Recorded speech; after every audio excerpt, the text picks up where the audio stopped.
Let's investigate one of the oldest, most controversial, and influential themes in all of human history, the true foundation of the Catholic Church. For centuries, it has been considered the heart of Christianity, a fortress of faith, tradition, and authority. But behind its stained glass windows and rituals, there are shadows that few dare to face. Did it really all begin with the apostles? Or is there something more? Hidden decisions, political agreements, carefully calculated conspiracies, and powerful hands shaping the pillars of this institution? What seems sacred may have been, from the beginning, an architecture of power. Some theories claim that the origin of the Catholic Church is not only spiritual, but deeply strategic, that its creation involved much more than faith. It involved dominion, censorship, and a selective reshaping of Jesus' message, a planned foundation with purposes that go beyond the salvation of souls. Prepare for a deep journey between what has been told and what has been hidden, because the question that has echoed for millennia remains without a simple answer. Who really created the Catholic Church? But first, do you want to discover more about the mysteries and curiosities of the Bible? Subscribe to our channel now and activate the bell so you don't miss any content.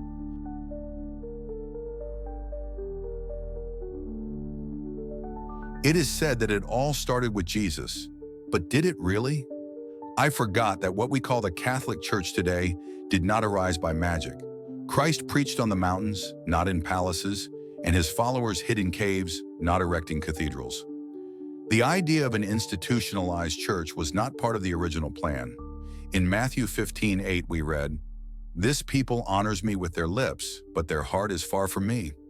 This echoes even today when we look at structures that claim to represent him, but were like empires. The first Christians were persecuted, considered subversive. Their meetings were clandestine, their leaders killed by the sword or at the stake. Faith was raw, alive, and above all, free of any religious bureaucracy. Over time, however, persecution gave way to convenience. And convenience, my dear, is a subtle poison. When power sees an advantage, even the cross becomes a scepter, and the altar a throne. What was once faith became a tool. Paul's letters, the Acts of the Apostles, all reveal a faith in boiling, not a centralized organization. There was no pope, just missions. There was no order, just service. Authority was spiritual, not institutional. And that's where the shadow of doubt begins. If Jesus did not create a church headquartered in Rome, who did? Behind the robes and mitres, there are stories of alliances, betrayals, and interests. What seems sacred may have been born out of a very worldly necessity. When man sees faith as an opportunity, he builds temples with more design than devotion. That's how the dispute arose over which would be the true church. And in this veiled war, winners emerged, and many losers forgotten by history. Therefore, to understand who really created the Catholic Church, it is necessary to look beyond the stained glass windows. And the next name on this timeline reveals more than just an emperor. It shows us a strategist, a man named Constantine. Constantine not only entered history, he rewrote it. When he saw the Roman Empire collapsing, he understood something that few realized. Faith moves crowds, but it can also consolidate empires. And that was where the cross became a flag. They say he had a vision from heaven before the Battle of the Milvian Bridge. With this sign, you will conquer. Curious how, until then, Christians were persecuted, but all it took was an emperor needing unity for faith to become convenient. Constantine's conversion was strategic, not spiritual. He was not baptized immediately. He only did so on his deathbed. The question remains, was it true faith or just a brilliant piece of political chess? Uniting a fragmented empire projects something stronger than spears and shields, and nothing more than a divine cause. That was when Christianity came out of the catacombs and gained marble halls, sponsored by Rome, not Jerusalem. Under his command, a religion gained not only freedom, but power. Churches began to emerge. Christian leaders began to make political decisions. What was once persecution became prestige, but the essence that began to be shaped. In Luke 6:26, it is written, "Woe to you when all men praise you." Christ's gospel, once rejected, was now celebrated by the powerful. But was it the same gospel or a version adapted to serve the purposes of the throne? Constantine saw faith as a bargaining chip. He created an imperial Christendom, filtered, unified, and controllable. The symbol of the cross was embraced, but the carpenter's teachings were pruned to fit the criteria of the court. And when an empire embraces a religion, it ceases to be just faith. It becomes politics. And where there is politics, there are disputes. Therefore, Constantine's next move would be even bolder, to gather all the bishops and decide what in fact would be allowed to be believed. When Constantine convened the Council of Nicaea, he was not only interested in doctrine, but in stability. Gathering hundreds of bishops from different regions was like gathering generals of a divided spiritual army. The mission, to end the divergences and create a single path, official and unquestionable.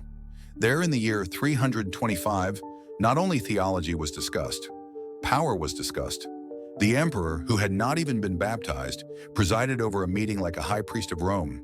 The throne and the altar sealed a silent pact. The center of the debate was Jesus. Was he man? God? Both? Ideas such as that of Arius, who denied his revelation, were growing. But in the end, the vision that most favored the imperial structure won: a divine, unquestionable Christ and a church that spoke for him.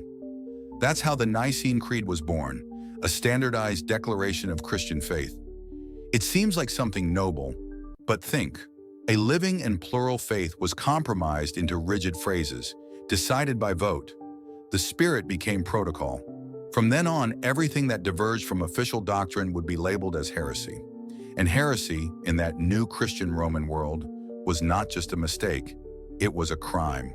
The spiritual freedom of the first Christians began to be suffocated by compulsory unification. In Galatians 5:1, Paul says, "It was for freedom that Christ has set us free." But what happened in Nicaea was the opposite. A frame was placed around faith. What escaped from it would be erased from history as if it never existed. Nicaea was not a meeting of faith, it was a siege. And just as cities are taken by force, so doctrine began to be imposed. Christianity came out of the soul and ended up in imperial decrees, with the seal of Constantine and the sword of the empire. But something even deeper was revealed in the shadows of this council. Because it was not enough to define what was true, it was necessary to erase everything that could contradict it. And so began the silent disappearance of texts, gospels, and dissenting voices. After the council came the silence. Not the silence of peace, but that of censorship. Many ancient texts, which circulated among the first Christians, disappeared as if they never existed. They disappeared not by chance, but by decision. Gospels such as those of Thomas, Mary Magdalene, and others considered Gnostic were rejected. Not for lack of spirituality, but because they brought visions that were not of interest to the new church model. A more human, more inner Christ, that was not convenient. The institutional gospel needs a distant, enthroned Christ and intermediaries between the people and God. There could be no room for personal and direct faith. After all, whoever controls access to the divine controls souls. In John 16:13, Jesus promised that the Spirit would guide to the truth. But when power decides what is true, the Spirit is pushed out. Many writings, reflections, and spiritual visions were erased with ink and fire. The ancient libraries were searched, and the unwanted manuscripts destroyed. The hands that wrote with faith began to tremble before the inquisitors of dogma. Whoever dared to preserve apocryphal gospels would risk their own life. The simple people did not know what was being lost. The Bible as we know it today was assembled by political and conciliar decisions. What was left out? Everything that threatened the monopoly of institutionalized faith. And so, what should have been a river of wisdom turned into a controlled canal with well-closed behaviors. The doctrine was filtered, purified, not by God, but by human hands with defined agendas. The sacred was edited. But the echoes of these silenced texts still whisper through time. And where there is silence, there are secrets. And some of these secrets point to connections that few dare to explore. Ancient influences, hidden knowledge, and societies that walked on the margins of official history. Not everything that shaped the church came from the light. Behind the scenes of history, there were ancient currents of thought that survived persecution. Gnosticism, Hermeticism, Egyptian symbolism, all resisted in the shadows, influencing what would become orthodox. While the councils silenced voices, other wisdoms were preserved in secret. The Gnostics, for example, knew of an inner Christ, of a spiritual path that dispensed with temples. This was not of interest to an institution that sought control. The first cathedrals did not only arise as spaces of worship, but as symbols loaded with sacred geometry, numerology, and veiled rites. The architecture spoke, but not everyone knew how to listen. The ancient mysteries were there, disguised under crosses and stained glass windows. In Ezekiel 8, the prophet reports visions of occult rituals being practiced inside the temple. This echoes the fact that, centuries later, orders such as the Templars emerged as guardians of forgotten knowledge, some of them predating institutional Christianity itself. The connection between the church and secret societies is not a conspiracy theory, it is hidden history. While preaching simplicity, the top of the church surrounded itself with hermetic symbols and alliances with esoteric orders. Light and shadow side by side. The Templars, for example, became powerful not only because of their wealth, but because of what they knew. They delved into Oriental traditions, forbidden manuscripts, relics, and spiritual secrets. And curiously, they ended up being persecuted by the same church that once exalted them. Centuries later, echoes of these influences reappear in groups such as the Rosicrucians and Illuminati. Many of these movements arose in opposition to dogmatic imposition, seeking to reconnect with a free and ancestral spirituality suffocated for centuries. But there is something that bothers those in power. It is the possibility that the truth is out of their reach.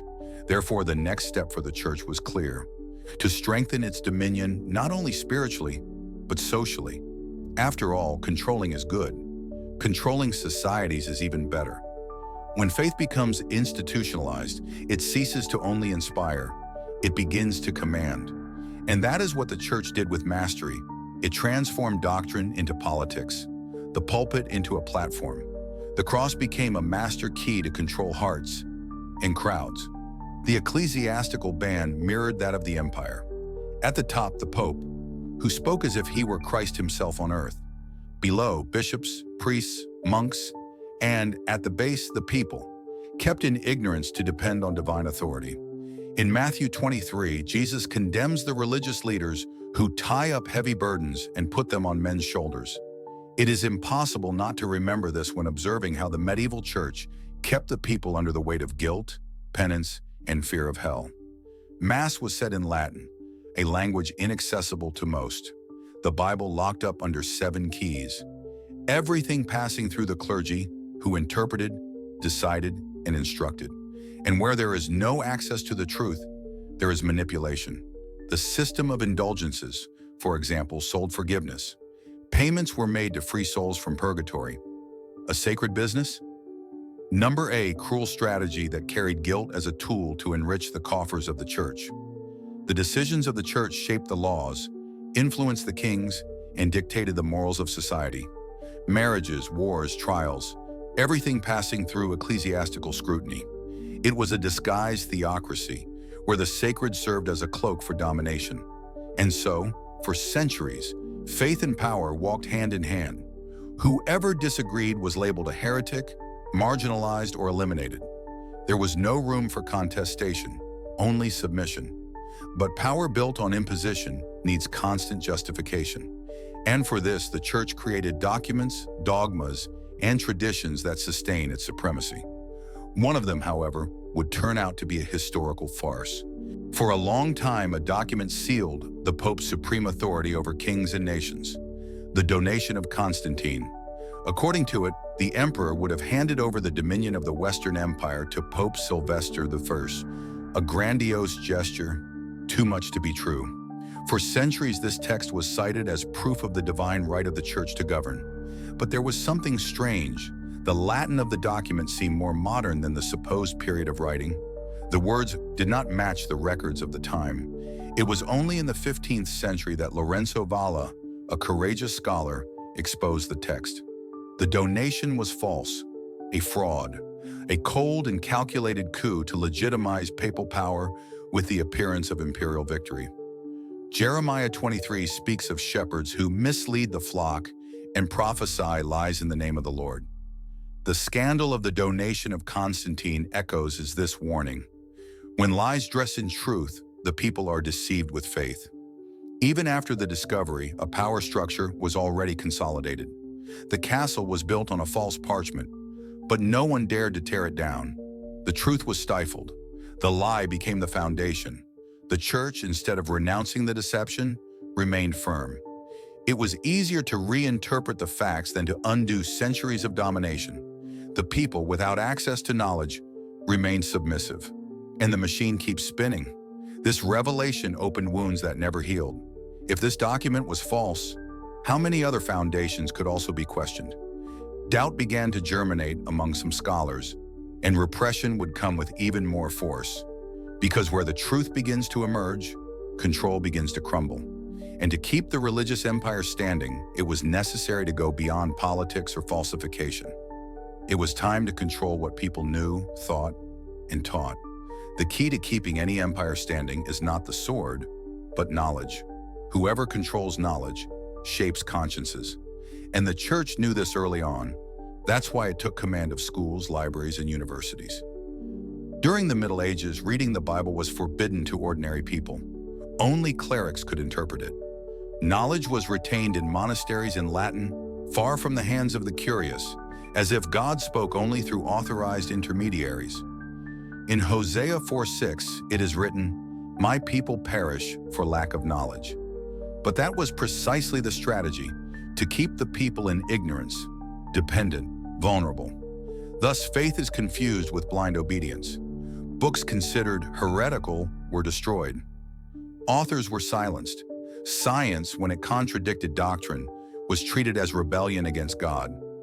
Wisdom was only welcome if it knelt before the altar. Names like Galileo Galilei faced the fury of this censorship.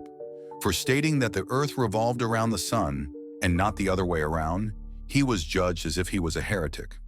Not because he was wrong, but because he threatened the monopoly of truth. Education became a tool of indoctrination. Instead of forming thinkers, it created obedient followers. The mind was shaped from an early age, taught to fear, to be silent, to accept. Questioning was sin. Knowledge was the privilege of a few. Truth, when it threatened the system, was stifled.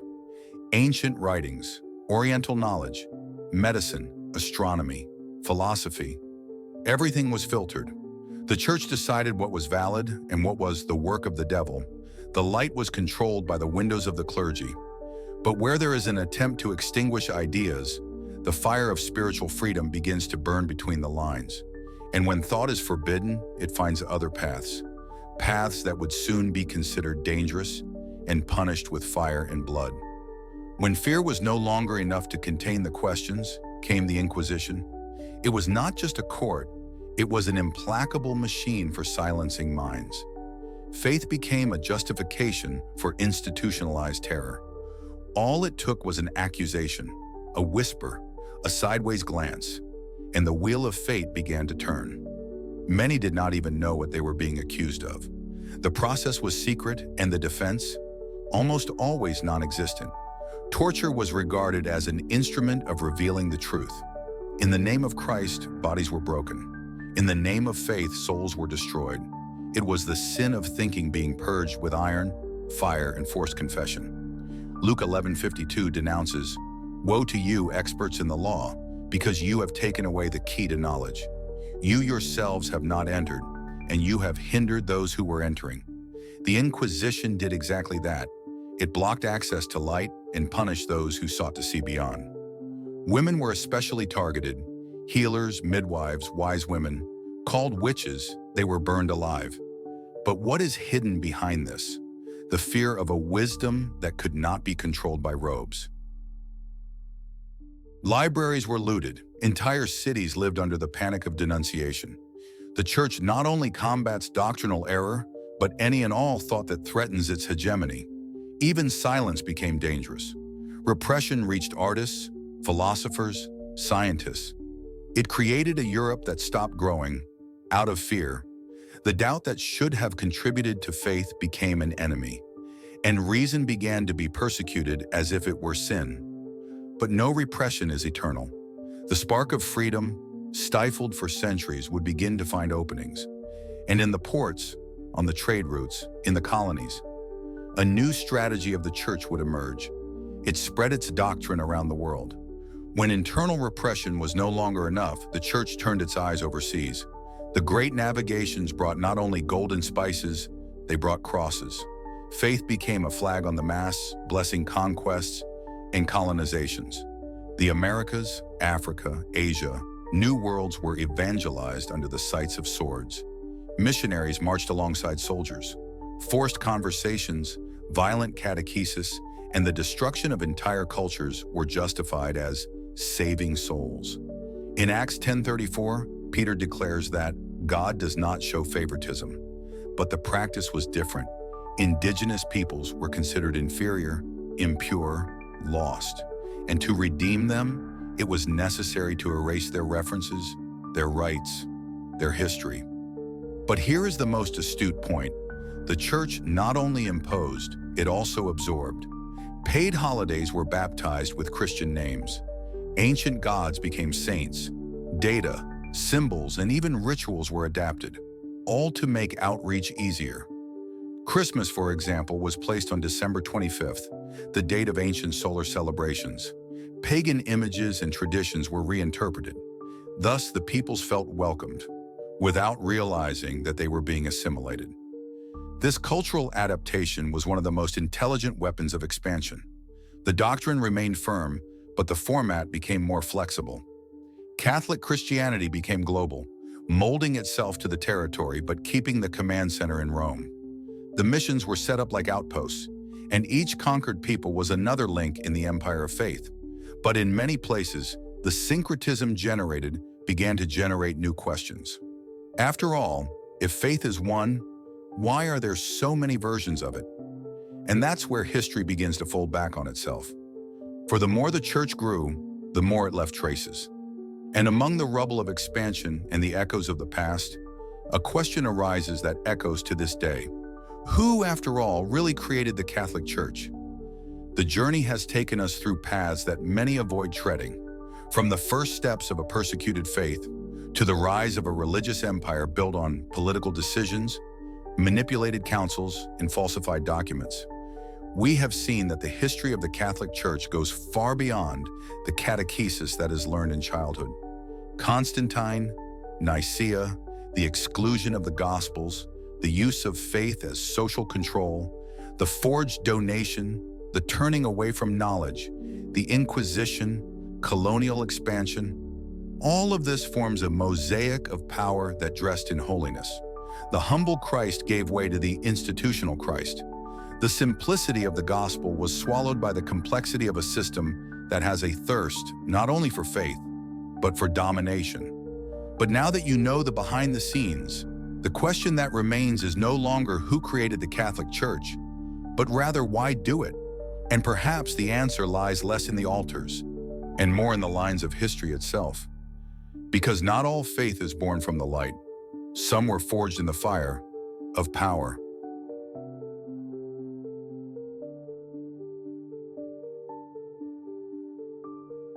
Thank you so much for watching this video and for joining us on this beautiful journey through the stories of the Bible.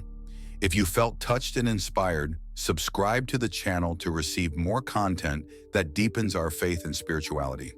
Don't forget to leave a like, comment, and share this video with others who are also seeking divine inspiration. May God bless you.